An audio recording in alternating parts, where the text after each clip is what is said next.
আমরা আজকে দেখাবো এক ক্লিকে কিভাবে ছবি এডিটিং করতে হয়। তা আমরা যখন ছবি তুলেই পোস্ট করে দিই তখন আমাদের সেই ছবিটা খুব একটি ভালো হয় না। তা আমরা চলে যাব ব্যাকে গিয়ে দেখবো এক ক্লিকেই কীভাবে ছবি এডিটিং করতে হয়। তার জন্য চলে আসবো স্ন্যাপসিড অ্যাপে। আমাদের যে প্লাস বাটনটা আছে সেটাতে আমরা ক্লিক করে নেব। ক্লিক করার পরে যে ছবিটা আমরা এডিট করব সেটাকে আমরা সিলেক্ট করে নেব।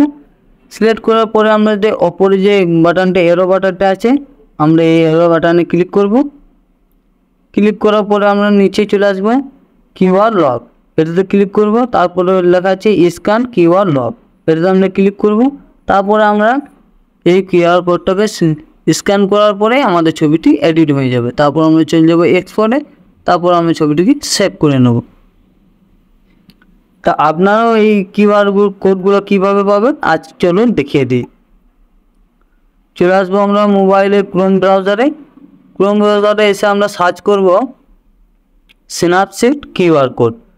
এটা ক্লিক করলে আমাদের এখানে অনেক কিউআর কোড চলে আসবে। আমরা ইমেজে আসার পরে এই যতগুলো কিউআর কোড দেখা যাচ্ছে যে কোনো একটা স্ক্যান করলে আপনার এডিট সেইভাবে হয়ে যাবে। আপনার যেটা পছন্দ সেটাকে ডাউনলোড করে নেবেন, তারপর এটাকে স্ক্যান করে নিলে আপনার ছবি এডিট হয়ে যাবে। ভিডিওটা কেমন লাগলো অবশ্যই কমেন্ট করবেন। Thank you for watching. দেখা হয়েছে নেক্সট ভিডিওতে।